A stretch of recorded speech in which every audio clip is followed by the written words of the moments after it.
Our speaker today is journalist, author, and Montevallo resident Bill Plott. Bill is a native of Opelika and holds bachelor's and master's degrees from the University of Alabama. He did postgraduate work at the University of Montevallo, where he was a staff member and journalism instructor from 1980 to 1990. He also spent a couple of years as an adjunct faculty member at Alabama State University in Montgomery. He moved to Montevallo in March of 1980 and has been here ever since, finding it to be a wonderful place to raise children and grandchildren. His newspaper career has included stops at the Columbus, Georgia Inquirer, the Las Vegas Review-Journal, the Anniston Star, the Montgomery Advertiser, and the Birmingham News. Bill's most recent accomplishments are the completion and publication of 2 books on the history of Negro Leagues baseball. This slide shows the covers of those 2 books. First is entitled The Negro Southern League, A Baseball History, 1920 to 1951, published in 2015. The second carries the title Black Baseball's Last Team Standing, The Birmingham Black Barons, 1919 to 1962. It was published in 2019. Bill has self-published 2 books on high school football, the Calhoun County Football Handbook from 1968, and the Shelby County Football Record Book in 1985. He wrote a history of the Alabama High School Basketball State Tournament that was published by Troy State University Press in 1978. He wrote 2 pieces for the Dictionary of Literary Biography series of books, and he contributed to what he describes as a couple of long, long ago editions of the Macmillan Baseball Encyclopedia. While he still enjoys sports, his current projects are something of a departure. He's currently working on a biography of Tom Rohn, an Alabama pulp magazine writer who was tried for murder 3 times. And he's also compiling biographies of his wife's 3 great uncles. They were all nationally known theatrical agents, promoters, and writers from roughly 1890 to 1920. Bill is married to fellow journalist Nancy Wilstach, and they have 4 of what he calls hers, mine, and ours children, and 10 similarly assorted grandchildren. It's a pleasure to welcome Bill Plott to today's gathering of the Montevallo Historical Society.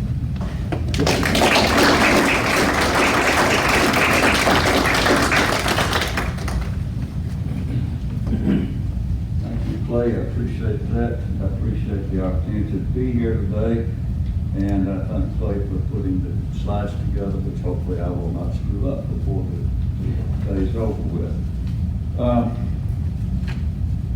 Background before I actually get into baseball. I became a history buff in 1961, the fall of 1961. At this time in my life, I can't tell you what I ate for breakfast this morning, but I remember that occasion very well.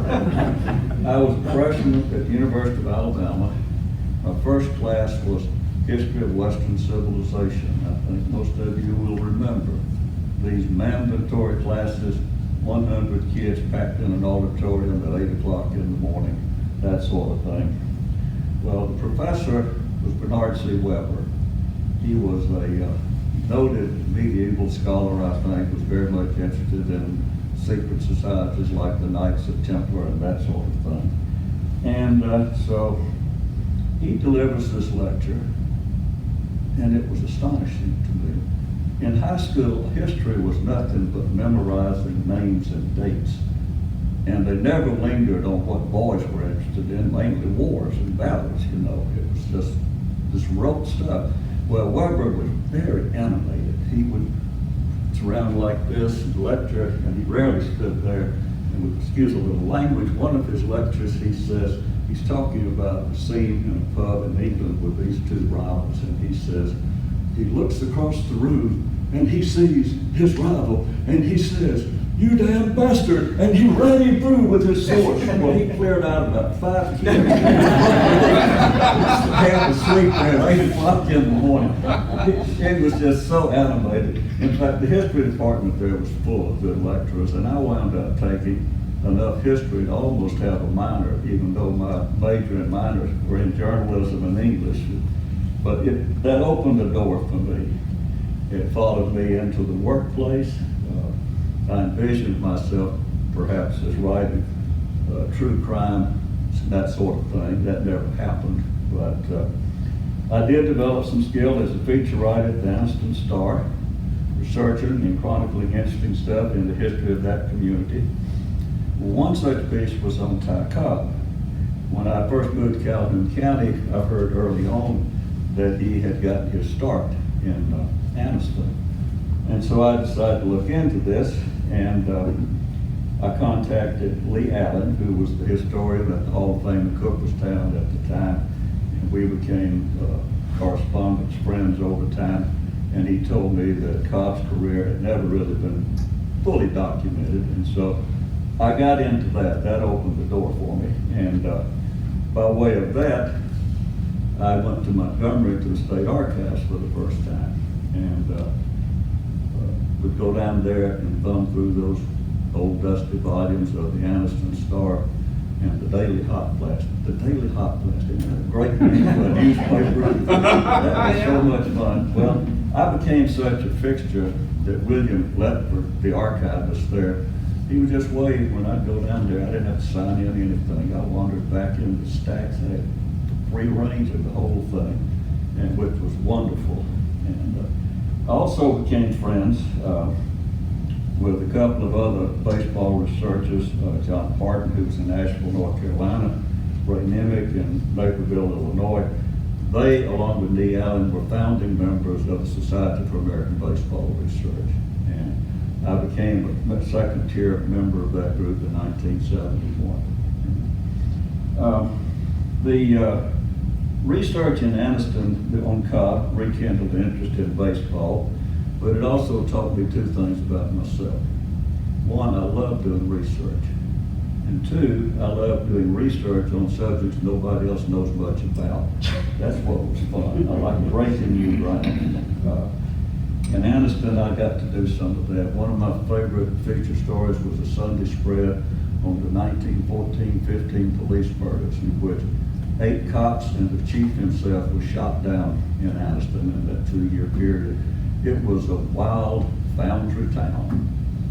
And they even had a district in Anniston called the Restricted District, which was about a 3-block area set aside for brothels. It was a legitimate enterprise at that time. I also wrote about Dr. L.A. Boswell. I don't know if anybody's heard of him or not. He was an early aviation pioneer. The old timers there in Anniston told me that he got off the ground before the Wright brothers. I kind of doubt it, but they have named the airport for him over there in Talladega near the Speedway. Anyway, to get to why I'm here today, in 1971, a man named Robert W. Peterson wrote a book called Only the Ball Was White. It was the first publication to take a real look at Negro League baseball. And I bought a copy of that book and started looking through the index, and here were all these names of players and teams that I'd never heard of, but they were in Alabama. Nobody else knew about them, so I said, hey, this is my project, you know? And so I joined the first, when Sabre formed the Negro Leagues Committee. I was one of the charter members of that, and I kind of went on from that. My interest was always Alabama and Southern teams, because that was, I didn't feel like the world needed another biography of Satchel Paige from me, or one from Willie Mays from me. But this was something that was new that I could get into, and I did. And so I got into it, and I wrote these 2 books. After becoming acquainted with Gary Mitchell, he was acquisitions editor at McFarland, and he encouraged me to do the Southern League book, which I did, and then did the Black Barons book later. The hardest thing about both of them was learning when to quit researching and start writing. No researcher wants to leave a stone unturned. But you get to a point where you've got to say, I'm never going to find out everything I want to know about this topic. And so you have to start writing, and I did. There have been scores, probably hundreds of books written on the Negro League since Bob Peterson opened that door. And by the way, I got to meet him at a Sabre conference in Harrisburg, Pennsylvania, and thank him for having a serious influence on my life, as it turned out. But when I was working on it, I decided that all of these other books had shared the horrible conditions of those times. The segregation, the traveling all night, sleeping in cars, eating out of cans because hotels and restaurants were not available to them. I did not have a whole lot to offer on the sociology that had not already been presented. So my concentration was on the games. And where did I find out about games? Was newspapers, of course. That was the primary resource. I did do some interviewing, but I found with interviews on sports, I could never accept somebody giving me a score of a ball game if I couldn't document it. I can't tell you the score of last year's Iron Bowl game right offhand. I assume other people have similar memory lapses. But anyway, I got into newspapers. I can't tell you how many hours I spent straining my eyes at microfilm, in some library, carefully turning a brittle page that might fall apart in my hand in a bound volume. When I had finished all of that, I had seen newspapers from more than 30 states and 2 Canadian provinces, counting just 4 local papers: Birmingham News, the Age Herald / Post Herald, Birmingham Times, and the Birmingham World. I saw probably 10,000 individual newspapers in those 4 alone. So you kind of go from there with the others. Now, I have one pet peeve about the Negro Leagues, and that's hearing someone say, the Negro League. Well, there was no such thing as that. Negro American League, Negro National League, there were a lot of leagues. There was no single entity out there. Pet peeve, moving on. When I got into the Black Barons, I found that all I'd ever really heard of was Willie Mays, Piper Davis, and Willie Mays, Satchel Paige, and Piper Davis. It's about all anybody knew. Well, there were a whole lot more to it than that. So let me see here first, if I can do this without messing. Wonderful. Developed a new talent. Birmingham Black Barons played all their games at Rickwood Field, the oldest continuously used ballpark in America. It was built in 1910, and it's continued to be used since then. Several Miles College plays there, a number of high schools play there, and they have other events coming in from time to time. Every year they have what is called the Rickwood Classic, and Clay has put some of these posters together there that you can see on that. This game is played in the afternoon, and they wear uniforms that are retro. It may be old minor league teams or old Negro League teams. They wear retro uniforms. I'm pretty sure they're modern fabric. I don't think they're wearing wool like they did back in the day. I certainly hope not. Given June in Alabama.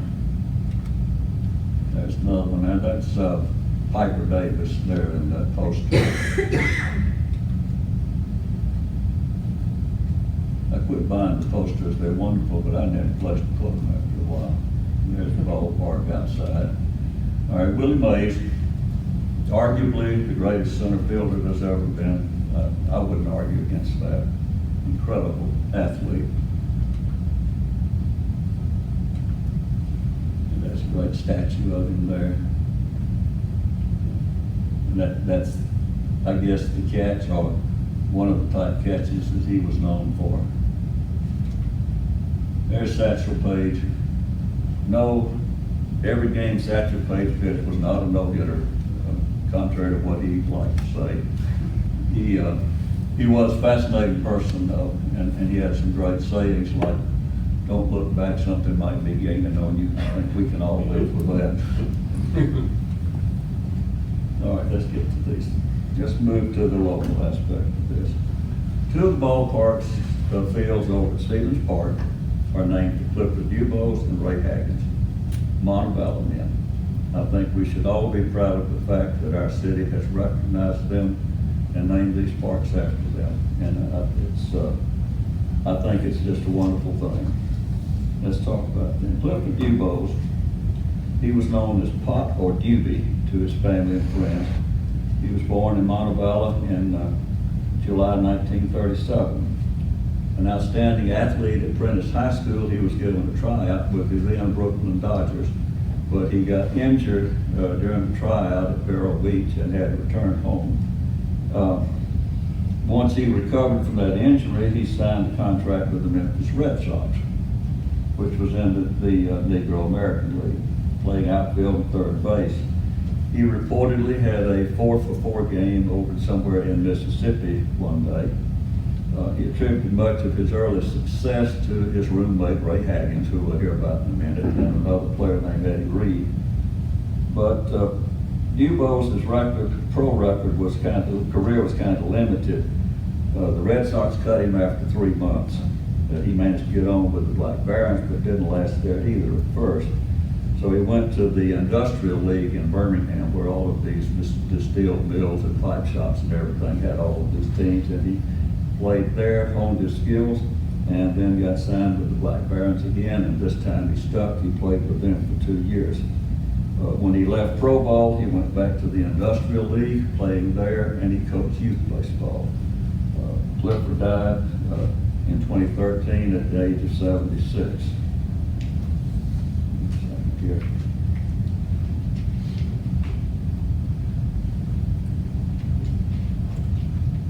This is the part of the dedication ceremony at Stevens Park there.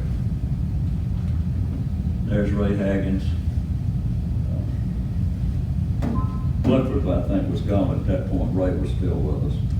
Ray was born in 1929 in Colina, which is a coal mining village near West Flockton, but he wound up going to high school in Birmingham. He was at Brighton High School, and while he was in high school, he played in the Industrial League also. He probably realized, playing for the U.S. Pipe Shop team, that baseball could offer money as well as fun. One day he had a game-winning hit, and as he was rounding third base headed toward home, they started showering him with coins and dollar bills, which was not an uncommon practice at that time. And so I think he started looking at other aspects of baseball.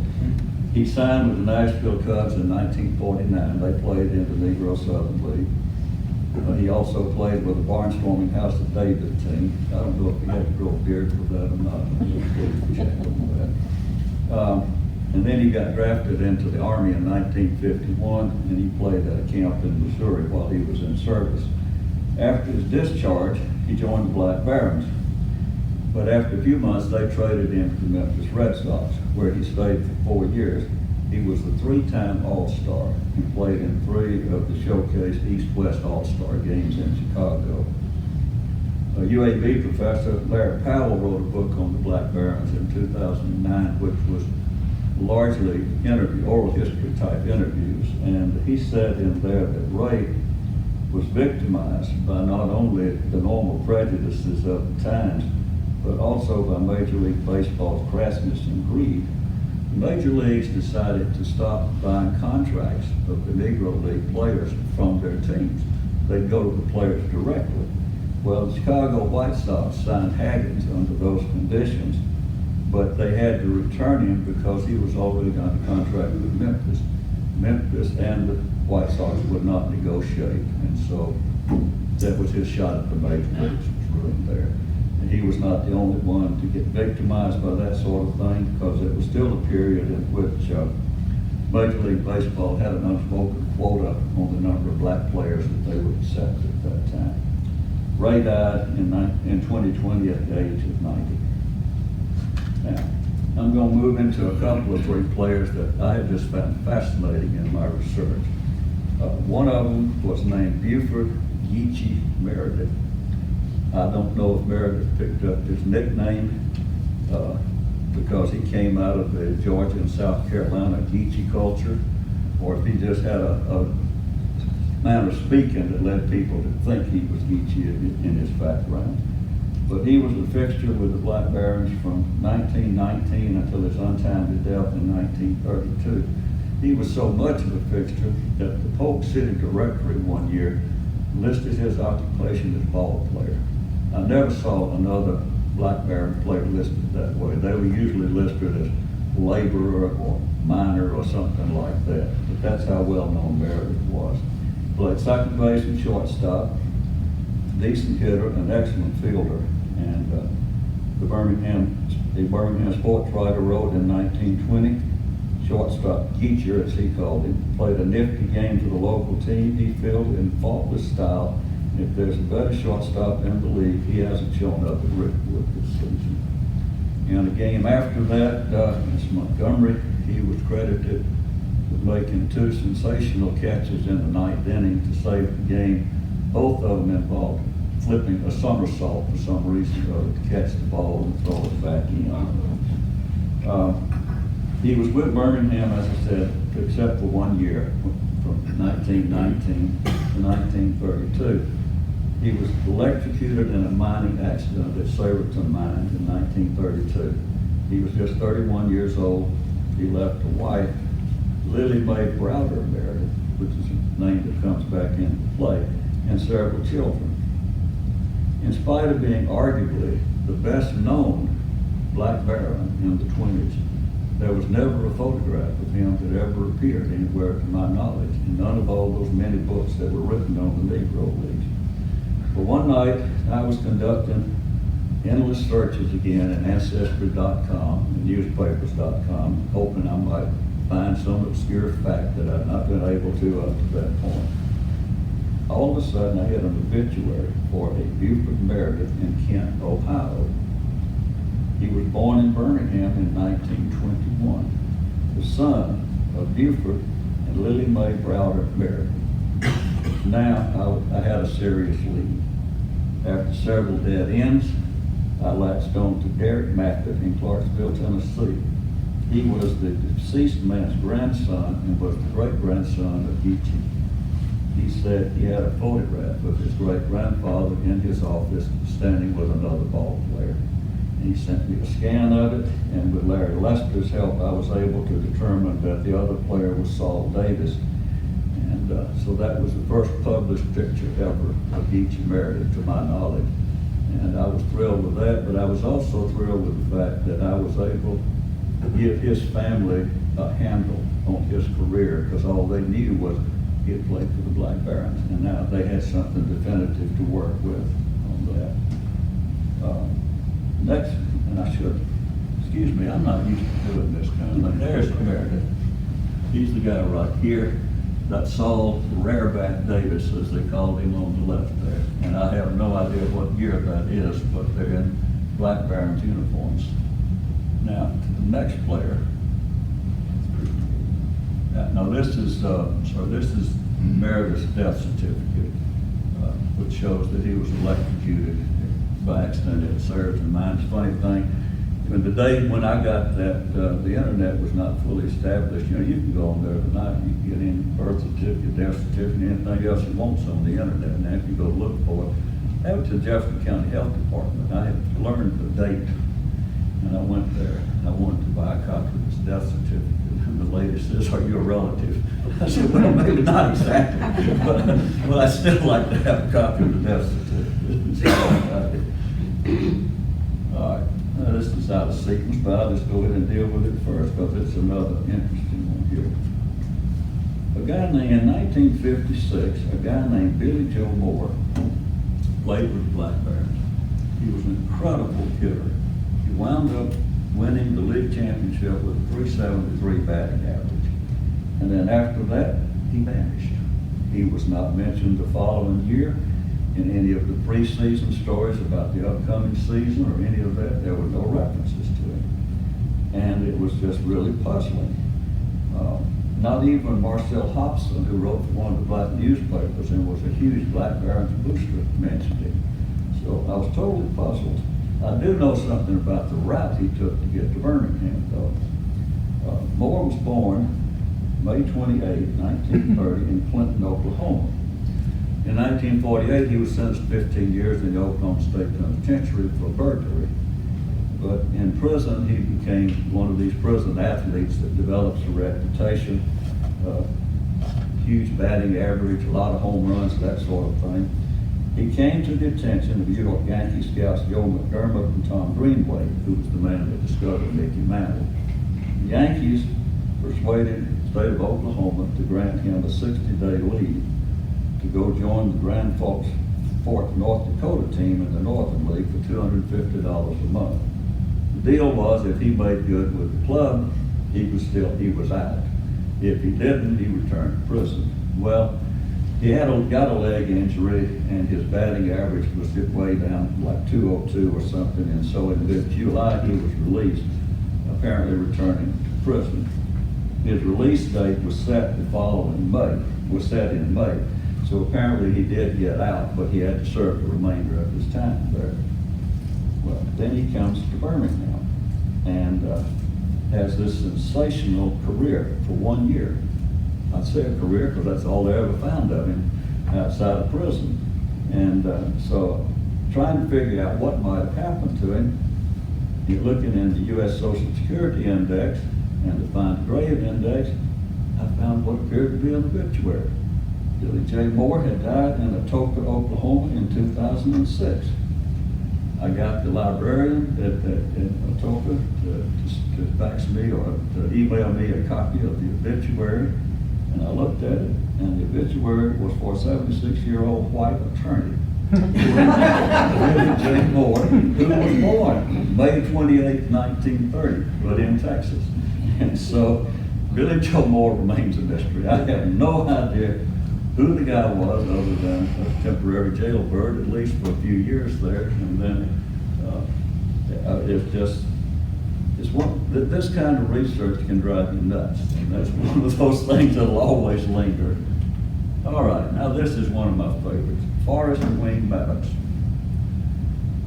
You see anything interesting about this guy with the bat? Got one arm. Got one arm. That's why they called him Wing. People were not terribly nice. Forrest was born in Atlanta in 1898. He lost part of his left arm in a childhood accident, but he became a very good baseball player in spite of that. This was 2 decades before Pete Gray in World War II got to play in the major leagues with one arm. In 1920, a doubleheader was scheduled in Birmingham, and the Birmingham News wrote, Wing, the one-armed wonder, uses no glove and has as much speed and control as any of his teammates. It will be worth the price of admission to see this marvel work. Well, those games were apparently rained out, but he did play in the Negro Southern League that year, first with Atlanta and then with Knoxville. Pete Clegg, who had played with Knoxville, also described how Maddox played in the outfield. There's a fly ball to the outfield. He catches it. He flips the ball up like that, throws off the glove, grabs the ball as it comes back down and throws it in. And I documented this a couple of times. He nailed runners at the plate who thought this cripple boy out there could not possibly throw them out, but he did. Really outstanding. And he pitched when he was not playing in the outfield. He had a career that went about 10 years. Unfortunately, in 1929, at the age of 30, he died of tuberculosis. He was said to be a professor at Morehouse College at the time. One of the most fascinating characters to me in the whole thing. Here's another image of him that just showed up recently. Well, come on here. No, this is his, I'm sorry, get ahead of myself. This is his draft registration card for World War I. And you can see over here, left arm off that shoulder after, looks like 10 years. Been off 10 years, that's what it says. And there's another image of him right there. The left arm missing there. Oops, I didn't do that good enough. Hang on just a second.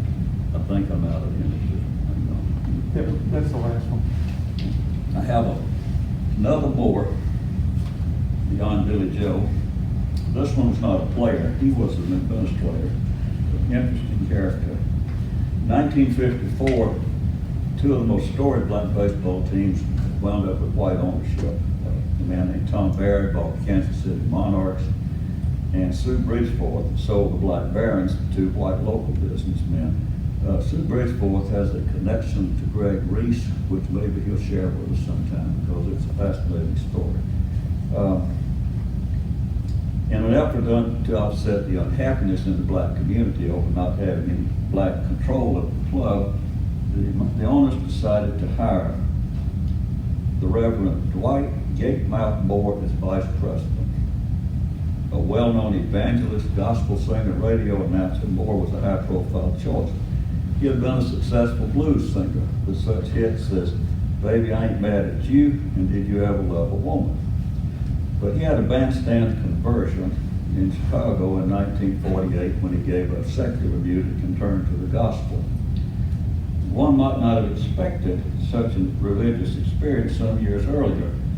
On April 23, 1940, the Reuben Club in Natchez, Mississippi burned, killing 292 partygoers from the Money Wasters Social Club. Among the victims were noted band leader Walter Barnes and his Royal Creolians, 9 members of his band. Moore said he was one of 3 band members who survived the fire. Quote, "The only reason I survived because I was outside in the bus with a girl," Moore said. Wonderful story that's been told many times. Curiously, a contemporary account of the fire does not support the story. The Call, Kansas City's black newspaper, had extensive coverage of the tragedy. They had a sidebar on the band, and they mentioned that Barnes, the band leader, had died along with 9 members of the band. They said there were 5 survivors. Well, none of the 5 survivors was named Moore. So I can't account for the discrepancies there. There may have been subsequent reports in the newspaper that clarified that. I didn't pursue them. But Moore was very flamboyant. He drove a fire truck red Cadillac around Birmingham and was known for a flamboyant lifestyle. Steeplejack Taylor, a black newspaper reporter, said this is a fine gesture. For years we've advocated home rule for our baseball club. Moore was in charge, full control of the team. He was a native of Topeka, Kansas, started out singing in church, but by the time he was 16, he had left home on a tour of the country with the great Ma Rainey. So he had a career. But when he took over the Birmingham franchise, one of the sports writers, Marion Jackson, said he was envisioning Bible, blues, and baseball phenomena in Birmingham at that time. But Moore was more set off to impress people. He hired Goose Curry as manager. Curry had been around for 40 years in black baseball. He created a knock-hole gang. Some of you may have recollections of those from the Birmingham Barons and other white teams where they were promotions to get kids into the ballpark, and they would offer them things like picnics and movies and things like that to get them in there. Moore supposedly signed up 1,000 kids to participate in his knock-hole gang program. When the team returned to Rickwood in mid-July for a doubleheader with the Detroit Stars, some of his promotions were shown again. He brought in the Flying Nesbits and was going to have a beauty pageant. Flying Nesbits were a black acrobatic team that did a lot of ballpark venues like that. The patriarch of the family, Russell Nesbitt, had received some notoriety by hand walking down 47 flights of the Washington Monument stairs before being halted by security guards. They crowned Miss Black Baron, and she was to get an all-paid trip to the East-West game in Chicago. Well, it was a great day, and it worked out very well. But a week later, in a move as dramatic as his hiring, Gatemouth Moore resigned. His departure was because his religious activities required more of his time. He was not able to look after the financial business of the team. One of the sports writers said, "This leaves the Black Barons owned and operated by whites with no Negro serving in an official capacity." The Reverend Moore, during his tenure in office, had built up quite a following and revised the old slogan, "Boost your Black Barons." No team in the Negro American League has been able to lure the crowd to their home games like the people who poured into Rickwood. And that's sort of Birmingham's history, like with these football teams. Birmingham draws well. The rest of these leagues are all nothing, and so they all fold together. The next couple, I'm going to share something with you. This is more about showing research difficulties. In the 20s and 30s, sports writers didn't always get overly excited about how they spelled a name sometimes. And So you would run across a lot of discrepancies like that. Birmingham had two pitchers in the 20s, brothers, whose names were Eli and Johnny Juran, Juran. Well, the names would, the sports writers often did not know which one was actually pitching on a given day. It was just one of the Juran brothers. They might identify them by name, they might not. They might identify by an initial, E. Juran, B. Juran, something like that. There was also some interesting variations of spelling. D-U-R-A-N-D was one. D-U-R-A-N-T was another. Then, of course, J-U-R-A-N. Sorting all of this out was a nightmare until I ran across an article in 1959 in the Birmingham World, and it was one of these historical things that says, "Do you remember the Juran brothers?" And it explained who they were, which one was a left-hander, which one was a right-hander. Elijah Juran nickname had two nicknames, Lefty, and what would to us appear to be Eli, E-L-I, but it was pronounced Ely. And then the other brother, Johnny, was known as Buck and Bubba. So this provided some explanation for these initials that would show up in box scores when I was doing the research in there. They were with the team for about 4 years in the 20s there. The other one that I would share with you that offered confusion was in the 1920s, Birmingham had two players with the unusual name of Poindexter. Don't run across that, everybody. Poindexter Williams was a catcher. He was a veteran ball player who had been around Birmingham off and on from the early 1920s to the middle 1930s. He later became a notable umpire, and I think was a restaurateur in Birmingham also. He caught 3 of Birmingham's no-hitters, one by the other Poindexter, whom we'll mention in a minute. Poindexter Williams was an aggressive base runner. His season ended in 1923 and 1928, both when he broke legs sliding into second base. The other Poindexter was a pitcher named Robert Poindexter. He played from 1924 to 1928 with the Black Barons. He also had a couple of seasons with some other teams. Robert Poindexter threw 2 no-hitters for Birmingham. With Poindexter Williams as his catcher, he beat Chicago 6-0 in 1925. In 1927, he beat the American Giants again by the same score with Bill Perkins as his catcher. They're among the highlights of a brief and troubled career.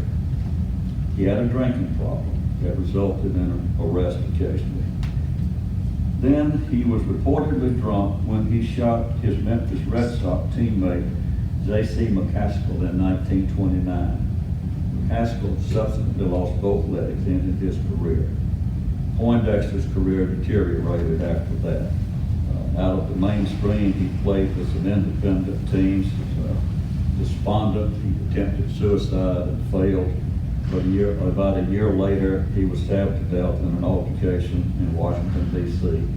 He was 32 years old, but he had pitched 2 of no-hitters during his career.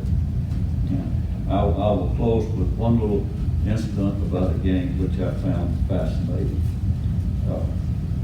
Many years ago, the late Ray Nemec, who was one of my baseball mentors in research, professed his fondness for the minor leagues. He said any achievement in the major leagues had probably been topped by some minor league team in some obscure city somewhere.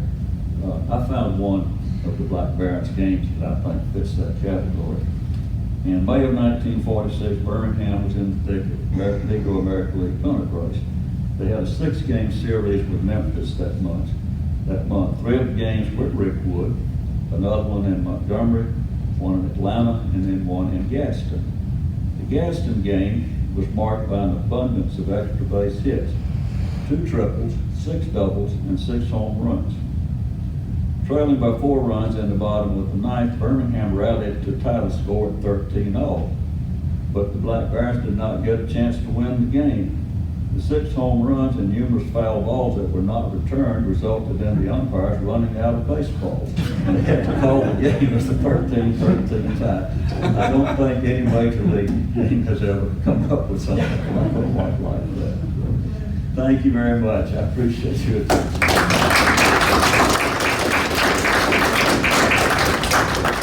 Do you have any questions? What happened to the Barons, Black Barons? Well, essentially what happened to the Negro Leagues is Jackie Robinson killed them. When Jackie signed with the Dodgers and was sent to Montreal, if you look at papers like the Chicago Defender, where they used to have a lot of coverage of the Chicago American Giants, all of a sudden the lead story was what Willie did in Montreal that previous week. And so it just over time, that was it. I mean, you can understand it if that was your community, that here is this incredible breakthrough that has happened here. And that's what people wanted to know about. And so the coverage began to decline. And the more players that got signed, Larry Hobie and Satchel Paige and some of the others, the more the coverage of the Negro League teams that existed declined also. Black Barons lasted until 1962, and I'll explain the title of the book. I found 2 or 3 newspaper stories that indicated that they were playing another team, and I forget who offhand, maybe Kansas City, for a championship series at the end of the year. And I only found results of 2 games. Birmingham won both of them. So, as far as I'm concerned, Birmingham was the last team standing. They won the last pennant in the Negro American League. And I expressed that premise in the introduction to the book. The team did survive 1 more year as a barnstorming team, but I only counted league play. Any others? Well, I have one for you. I'd always heard that Piper Davis was called Piper because he was born in Piper, Alabama, down That's true. next to Colina. Yeah.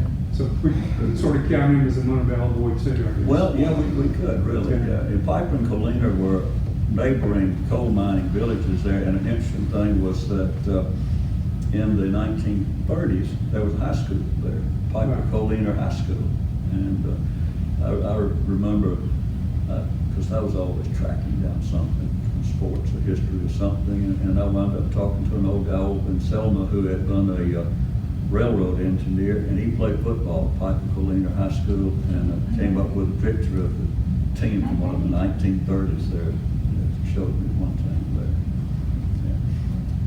Yeah. All right, thanks so much. Thank you.